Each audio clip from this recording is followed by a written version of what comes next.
They met by the airport coffee counter, the flag outside still folded in dawn light. A hurried traveler mocked the man ahead, pressed him aside with a scoff, her ticket flashing like rank. Then the coat slipped from his arm, a patch caught the sun, and silence pinned the crowd where pride once stood. Quietly, he straightened steady, as morning radio quiet men leave echoes too. The airport smelled of coffee and tired air conditioning. Jack Harper stood in the security line, cap in one hand, boarding pass in the other. His jacket faded blue with a patch half hidden under the shoulder strap, caught a strip of noon light from the skylight above. He shuffled forward 2 steps. The line crept like a slow-moving parade, the kind that used to march on Main Street when flags were still stitched by hand. A young woman behind him tapped her phone, sighing loud enough for half the terminal to hear. "Move aside, old man," she snapped. Her voice cut sharper than the scanner's beep. Jack looked back just once, then stepped aside.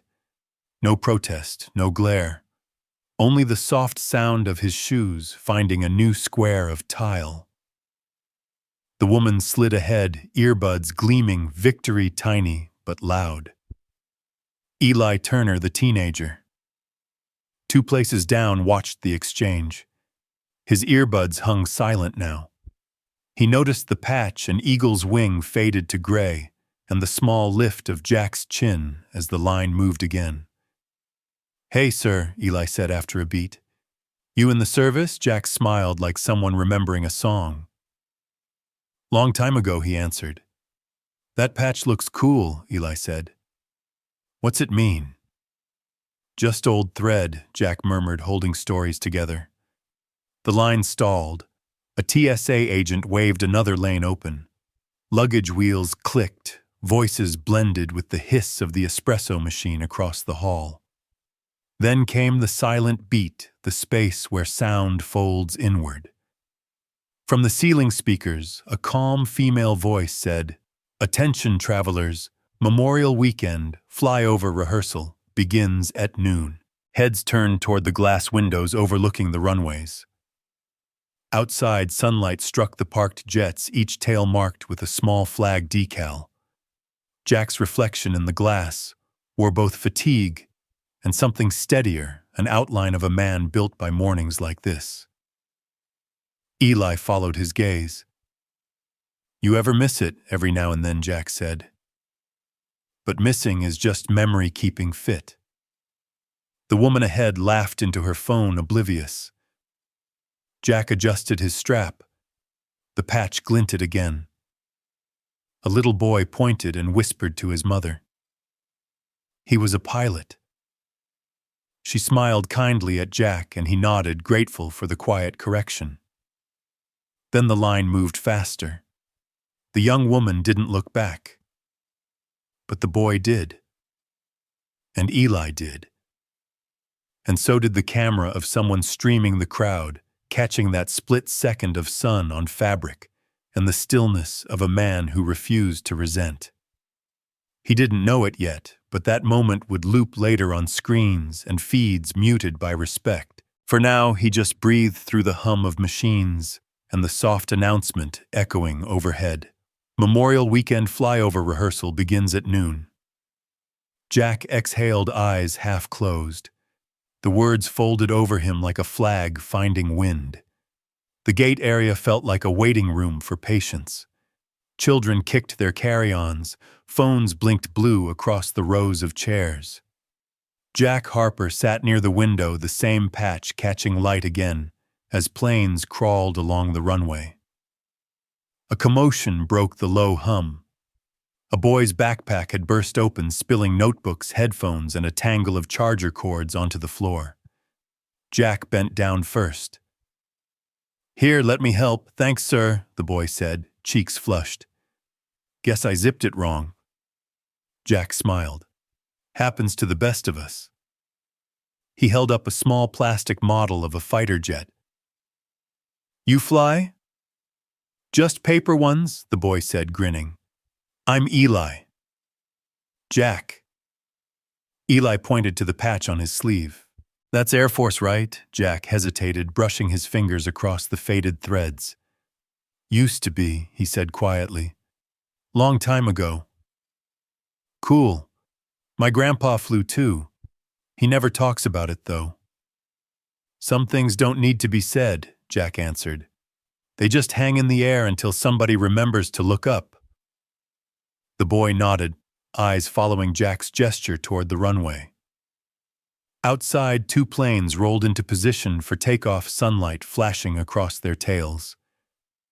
Then the intercom coughed awake, "Attention Flight 221 to Cleveland is delayed due to aircraft rotation.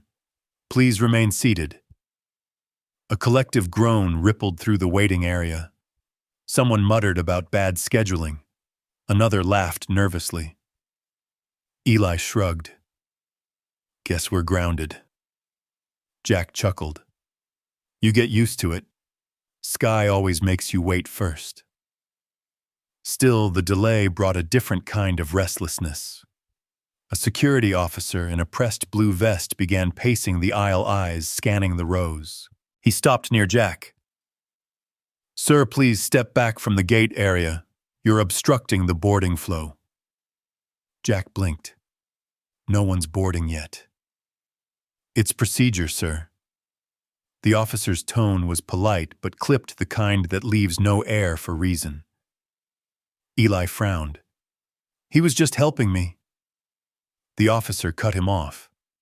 Regulations, son. Jack exhaled, stood, and moved 2 feet back. He didn't argue. The small smile stayed. But something in his jaw locked a pressure under the calm. SM lock plus evidence he was pinned by procedure, not by force. The boy gathered his things again, whispering, "That was kinda unfair." Jack answered, "Protocol keeps people safe. Just doesn't always know when to stop." They shared a short silence that sounded like understanding. Behind them, 2 men at the post office kiosk were talking while stamping envelopes. "Memorial flyers going out again?" one asked. "Yep," the other said. "Always good to remind folks who made the sky theirs." Their voices drifted into the hum like an unintended chorus. Jack glanced at Eli. "You traveling alone?" "My mom's meeting me in Denver," the boy said. "Good," Jack said, nodding. Always better when someone's waiting. Then the micro-cliff struck sharp, metallic. "Attention passengers, Flight 221 is cancelled." A wave of sighs swept through the rows. Eli looked at Jack. "So what now?" Jack's smile thinned. "Now we wait again." Outside, a shadow crossed the window, another jet rising silver against the sun. Jack's reflection rose with it, quiet, steady, patient. The cancelled flight scattered people like wind through the terminal. Most passengers huddled near the food stalls. Others drifted toward the white atrium where banners for Memorial Weekend display hung between skylights. Jack Harper carried his coffee like it was a small duty, steady, no spill, no complaint. He found a seat near the back of the crowd forming in front of a makeshift stage. A microphone hissed. A woman in a city sash tapped it twice. "Mayor Raleigh welcomes you to the annual exhibit honoring our community veterans," she announced. Smile crisp as paperwork. The mayor himself appeared moments later, sleeves rolled, expression brisk. "Ladies and gentlemen, please stay clear of the roped area," he said. "Security protocols apply even during public display. We appreciate your cooperation." Eli Turner stood at the edge, clutching his backpack again. He spotted Jack and waved. Jack nodded back just enough. Ruth, Avery hair, silver voice, gentle, walked up beside him. "Well, I'll be," she said. "Jack Harper still early for every flight, even the cancelled ones." Jack chuckled. "Didn't figure I'd see a tower chief off the runway." "Retired," she said, "not grounded." They shared that quiet laugh people earn only after decades of radio chatter and runway dust. Ruth looked at the stage. You should say something. Folks remember names like yours. Jack shook his head. Those days aren't mine anymore. Maybe not yours, she said softly, but they still fly on what you built. He glanced down. The patch on his jacket caught another line of light, faint but stubborn. Then the mayor's voice rose again. If any of our guests served, please stand for a brief salute. Jack stayed seated. The sound of chairs scraping filled the hall. Silent beat air thick with the hum of fluorescent lights and half-forgotten duty. Eli whispered to his neighbor. He was one of them, I think. Then the mini-cliff. The crowd fell silent as a recording crackled through the speakers. Old radio static, faint at first, then voices tower. This is Falcon 2, final approach. Copy that. Falcon 2, winds steady. Bring her home. Every veteran in the room seemed to straighten instinctively posture, remembering before memory caught up. Jack's hand tightened around the coffee cup. Ruth leaned in. Still the best sound in the world, isn't it? He smiled. Only time I liked static was when it meant peace. A few chuckles rippled through nearby listeners, small and grateful. Even the mayor smiled politely, though his eyes flicked to security as if laughter might violate code. Jack stood at last quietly. He didn't raise his hand, didn't need to. The gesture was in the way his shoulders aligned with the recording's cadence, steady and practiced. The voice on the speaker faded. Welcome home, pilot. Silence held long enough for memory to salute itself. Then Eli clapped once. Others followed, uncertain but sincere. Jack nodded at Ruth. Guess that counts as my speech. Not bad for a man who doesn't talk, she said. They laughed again, soft and brief, the kind of sound that lands where it needs to. The loudspeaker hummed with static before the words settled into clarity. Ladies and gentlemen, please rise for the national anthem. Every voice, every footstep slowed. The crowd shifted, this murmur turning to a rustle of fabric and conscience. Eli Turner, still beside Jack Harper, tried to stand while juggling the coat Jack had lent him earlier. The sleeve slipped from his arm. The jacket fell. It landed with a soft flap across the polished floor patch, facing up. The eagle wing insignia, faded and frayed, caught the light like a flare remembered. Someone near the front gasped. That's Air Wing 2, whispered the young woman from the security line. Her voice trembled, smaller now, humbled by recognition. Jack froze. Then without thought he stepped forward. His back straightened, his boots aligned themselves on invisible tarmac. His hand rose not as performance but as instinct, carved by years of dawn briefings and silent roll calls. He snapped to attention. SM lock snapped, Baltju's discipline awakening, duty reignited. The anthem swelled, strings and brass filling the hall. Eli looked around. The crowd's posture followed Jack's one by one like a wave catching the shape of respect. Even Mayor Raleigh stopped mid-sentence, hand hovering over his chest, as if waiting for permission to belong. Ruth Avery whispered, "Still the best salute I ever saw." Jack didn't reply. His eyes stayed forward, fixed on nothing and everything. He was pinned by silence, not by force, by the collective breath of strangers who suddenly remembered the weight of peace. Cameras rose, but no one spoke. The air itself seemed to hold him upright, gravity traded for gratitude. For a heartbeat, the terminal was no longer a terminal. It was a hangar of memory. 1,000 flights, 1,000 calls answered in static and steel, condensed into the stillness of one man standing. Then came the fire, quiet, inward, symbolic. Not anger, but warmth. Old fire in his chest found air again. Eli's voice broke the hush. "Sir, was that your unit?" Jack's answer came soft, almost a breath, "Ours." The word carried. It wasn't loud, but it filled every corner that had been waiting to listen. Behind him, the young woman pressed a hand to her mouth. Her earlier impatience drained into awe. Ruth turned toward the crowd. "You can lower your phones," she said kindly. "Some moments don't need proof." The anthem reached its final chord, bright, trembling, unresolved. Jack lowered his hand slowly, as if lowering the sun itself. When the last note faded, the room didn't applaud. It exhaled. Still, no one moved first. Even the officer from earlier kept his cap against his heart. Jack blinked as though waking from a long flight home. He looked to Eli. The boy's eyes were wide, shining with the kind of understanding only silence teaches. Jack whispered, "Guess the line finally moved." Outside, through the glass, a single jet roared skyward, leaving its white trail like chalk over blue. Inside, 100 hearts followed it up. The photo appeared on the diner's corkboard before Jack ever knew it existed.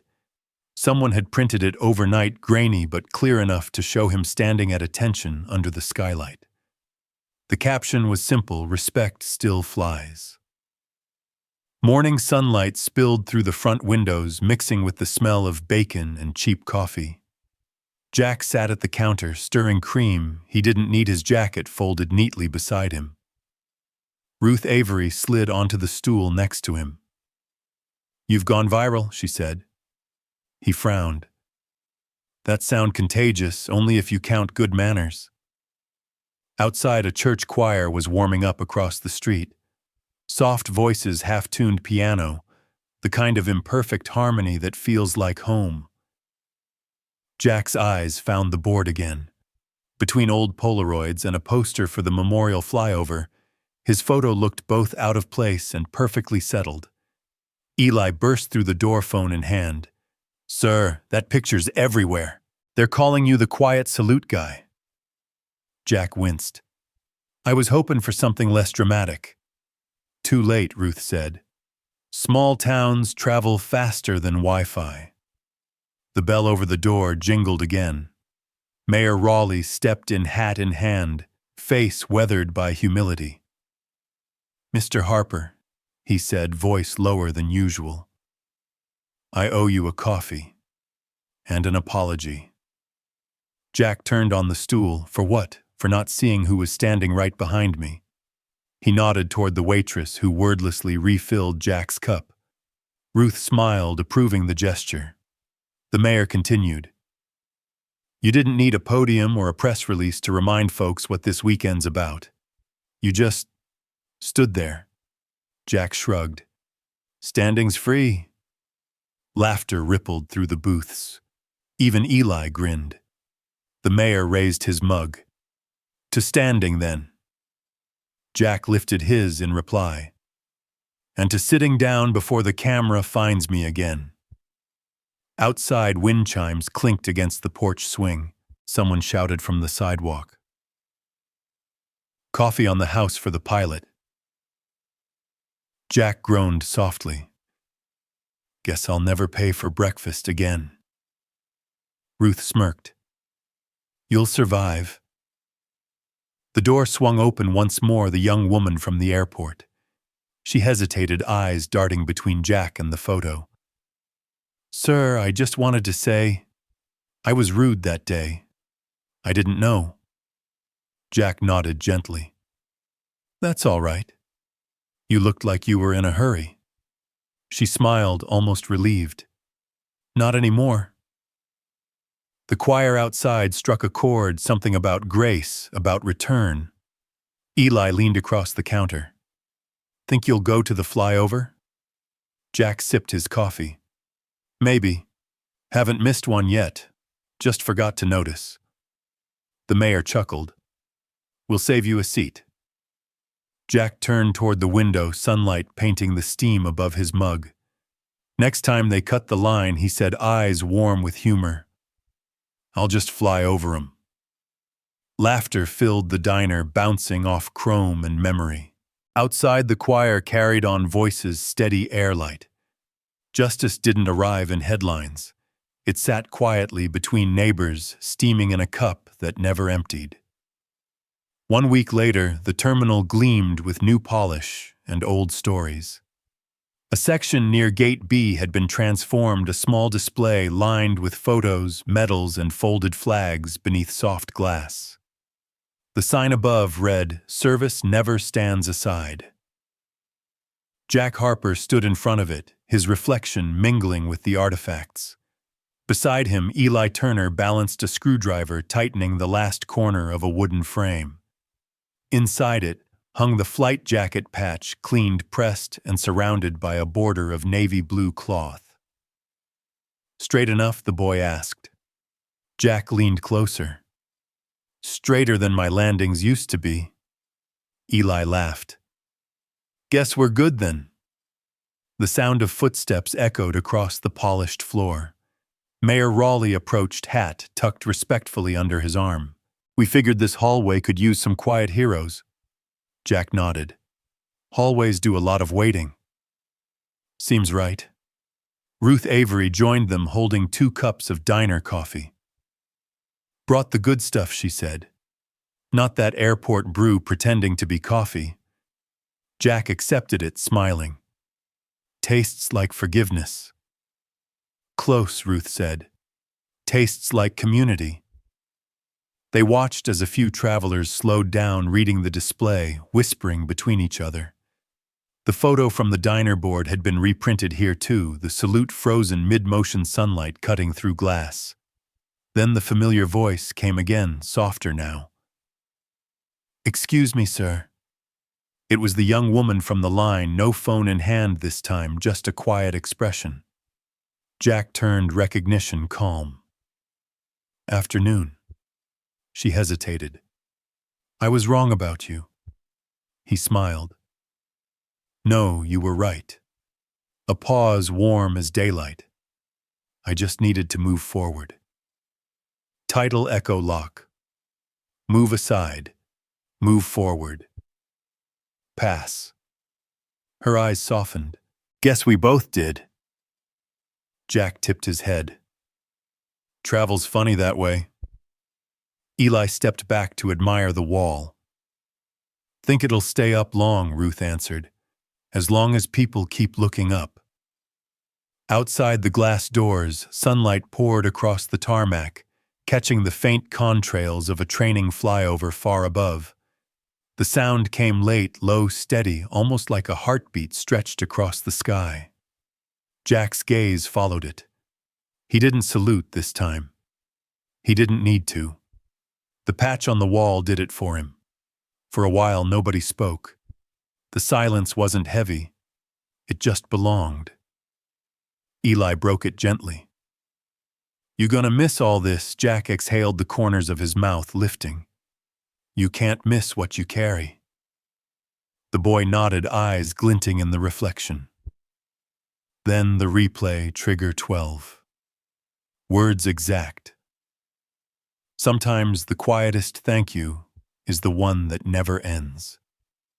Soft piano drifted from the ceiling speakers. Something slow, simple, familiar. The lights dimmed to amber. The plaque shimmered under its own small halo. Jack took one last look at the words above the frame. He whispered, "Service never stands aside." He turned toward the exit, shoulders lighter, stride steady. "If this story moved you, share it forward." The corridor still smelled faintly of jet fuel and lemon polish, the kind of scent that belongs to both departure and return. Jack Harper stood beneath the plaque, watching sunlight trace the frame of his old patch, now sealed in glass, quiet proof that service never really clocks out. Still somewhere behind the walls, the airport choir rehearsed a hymn that drifted like contrails through warm air. He thought of the boy tightening the screws, the woman who'd once told him to move aside. Anyway, kindness, he realized, is duty without orders, steady as a porch light in winter. Then the intercom chimed and a few travelers slowed just long enough to look up.